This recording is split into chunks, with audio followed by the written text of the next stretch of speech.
सुप्रभात प्यारे बच्चों, हिंदी की कक्षा में आपका हार्दिक स्वागत है। आज हिंदी की कक्षा में हम पद परिचय के अंतर्गत अव्यय पढ़ेंगे।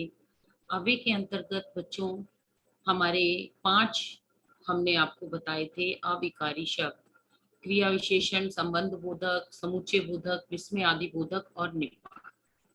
सबसे पहले आता है हमारा क्रिया विशेषण। बच्चों, क्रिया विशेषण क्या है? जो शब्द क्रिया से पूर्व लगकर क्रिया की विशेषता बताते हैं, हम उन्हें क्रिया विशेषण कहते हैं।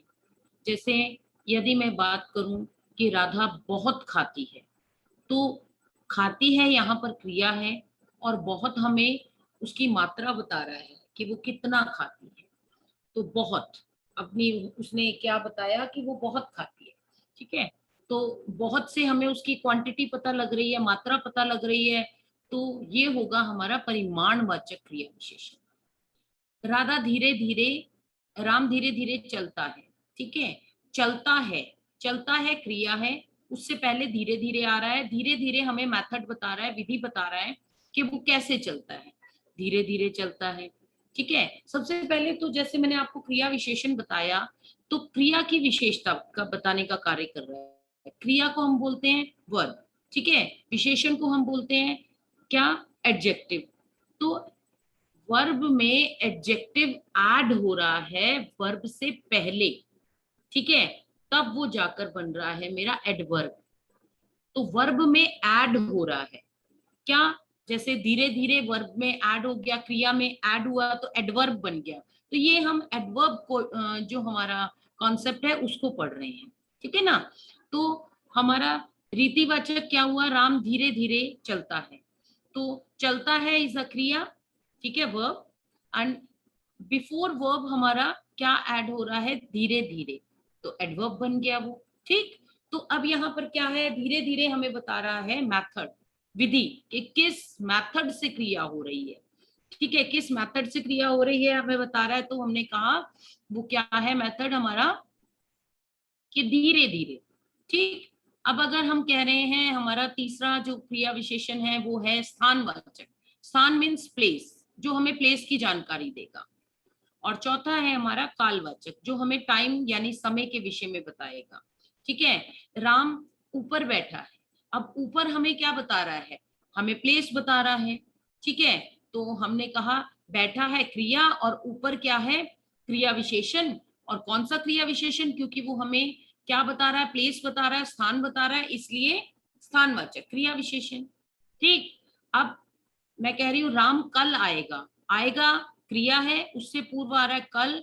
कल क्या हुआ, कल हुआ क्रिया विशेषण। कौन सा क्रिया विशेषण, कल हुआ हमारा कौन सा क्रिया विशेषण, टाइम बता रहा है, समय बता रहा है, तो कालवाचक। काल मीन्स समय। ठीक है, और परिमाणवाचक मैं आपको बता ही चुकी हूँ। तो यदि ऐसा कोई प्रश्न आ जाए क्रिया विशेषण से संबंधित, तो जैसा कि आपने यहाँ पर देखा, अब मैं कह रही हूँ यहीं पर दिया हुआ है जैसे राम धीरे धीरे चलता है। ठीक है, अब मैं राम धीरे धीरे चलता है की बात कर रही हूँ। अब टेबल के आधार पर मैं इसको हल करके आपको देखते हैं हम जरा सा। ठीक है, हमने जो आपको टेबल करवाई हुई है उसके आधार पर देखिए इसे।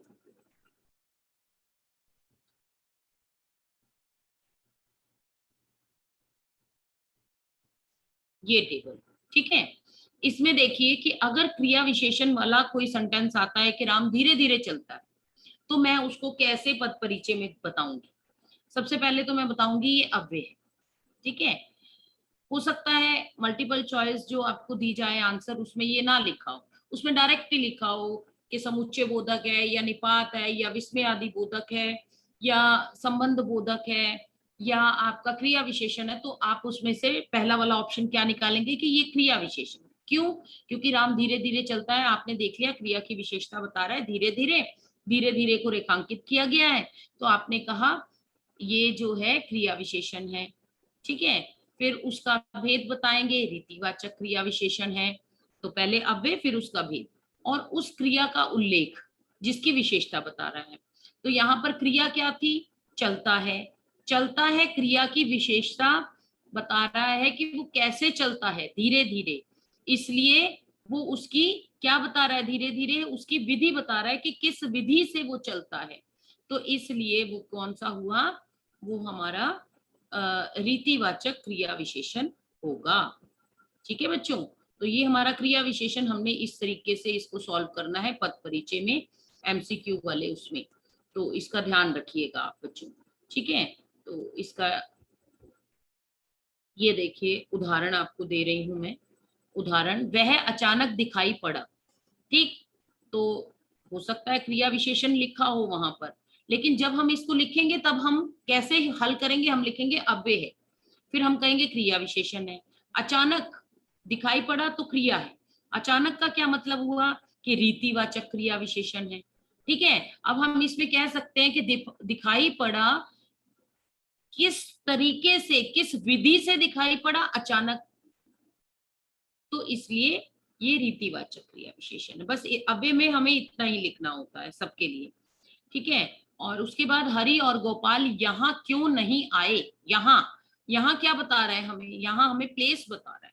ठीक है, तो हमने कहा अव्यय है, क्रिया विशेषण है, स्थानवाचक क्रिया विशेषण है, और यहाँ जो है हमें क्रिया के स्थान के बारे में बता रहा है, इसलिए कौन सा स्थानवाचक क्रिया विशेषण है।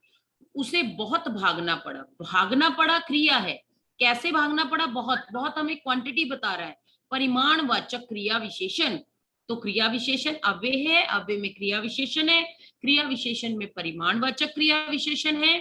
ठीक है, और भागना पड़ा क्रिया की मात्रा यानी क्वांटिटी के विषय में बता रहा है कि कितना भागना पड़ा, बहुत। ठीक है, तुम्हें सदा सत्य बोलना चाहिए। सदा हमें क्या बता रहा है, काल, समय के बारे में बता रहा है। ठीक है, तो सदा हमें समय के बारे में बता रहा है। हमने कहा अव्यय, अव्यय में क्रिया विशेषण, क्रिया विशेषण में हमारा कालवाचक क्रिया विशेषण। ठीक है, और इस प्रकार से ये जो है हमारा सत्य बोलना चाहिए जो क्रिया है, इसकी हमें विशेषता बता रहा है कि समय बता रहा है कि हमें हमेशा सच बोलना चाहिए। ठीक है, तो इस प्रकार से बेटा हम इसको क्रिया विशेषण वाले प्रश्नों को हल करेंगे। तो ये टेबल आगे आपको एक और पूरी अव्यय की पहले आपको संक्षिप्त में दी थी, फिर आगे ये पूरी टेबल दी है। तो यहाँ हमारा क्रिया विशेषण जो है वो समाप्त होता है। तो आपसे अनुमति चाहूंगी, कल की कक्षा में पुनः भेंट करूंगी। धन्यवाद।